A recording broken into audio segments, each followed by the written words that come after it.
Pinagtitibay ng maintenance team ng Umingan Plaza ang kanilang araw-araw na operasyon upang masiguro na nananatiling malinis, maayos at ligtas ang paligid matapos ang formal na pagsisimula ng pagdagsa ng mga bisita para sa Christmas Lights Attraction. Maaga silang dumarating, madalas bago pa sumikat ang araw upang agad masimulan ang paglilinis, lalo na ngayong patuloy ang pagpasok ng mga tao mula sa umaga hanggang gabi. Ayon kay Lyodi Ira, head ng labor crew, binubuo ng 13 manggagawa ang kanilang grupo na sama-samang kumikilos para mapanatiling kaaya-aya ang plaza ngayong maraming programa, events at iba't ibang aktibidad ang isinasagawa sa lugar. Giit niya, mahalaga ang kooperasyon ng bawat isa upang maging maayos ang operasyon at masigurong presentable sa publiko ang plaza. Bahagi ng araw-araw nilang tungkulin ang pagtipon at paghahakot ng humigit kumulang 10 drum ng basura na sinasabing mas nararagdagan tuwing may espesyal na okasyon tulad ng kasalukuyang Christmas attraction.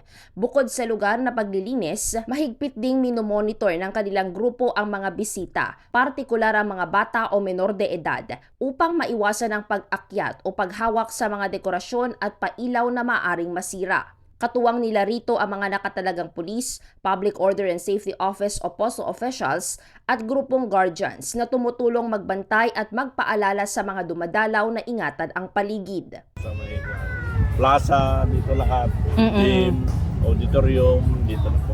Kasi may nakatitil-til na mga tao na nasabihin na lang ni Mayor siguro kung kailan, kung saan yung nakakat. Area gano'n. Ay kasi po itong dito dalawa gano'n. May mga kanya-kanyang area na. Plaza po natin. Volume na ngayon. Yung kalat bukas po. Kaya maaga na naman kami dito bukas, may madaling araw. Wala pang araw, nandito na yung mga tao na naglilinis dito po sa maintenance. Yes. Bali 13 po kami lahat dito. Kwan naman, cooperation lang para lahat medyo nagtatrabaho para maganda itong natin, surroundings natin. Di natin alam dahil may mga event kasi na may mga program na may mga bisita sila. Basta i-maintain lang namin po itong sasakupan namin. Saka yung mga tao, medyo yung lalo sa mga bata, pinagbabawal din namin yung mga. Siyempre, alam mo naman, mag-aakyat sila, magpukan sila dyan. Lalo na ngayon, yung mga nakalagay dyan na sinipa-sipa yun. Ay, so kasama naman kaming mga puso, gano'n. May police, may mga guardians, yung mga samahan mo namin. Guardians. Mainam sana, tignan natin yung mga anak lang naman yung mga nagkakalat dito pero yung mga naman, marami naman kaming magbibilin sa kanila na kung ano yung tapon sa dapat tapunan ng basura. Problema sa mga yun lang naman. open araw-araw po. Mga siguro mga 15 na drum siguro araw-araw po.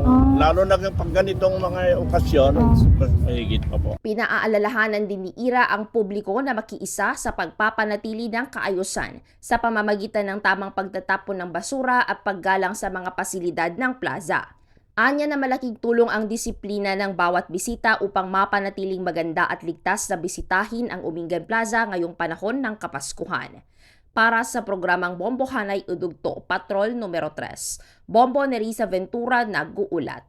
This is Bombo Radio Philippines, the #1 and most trusted source of news and information. Basta Radio, Bombo!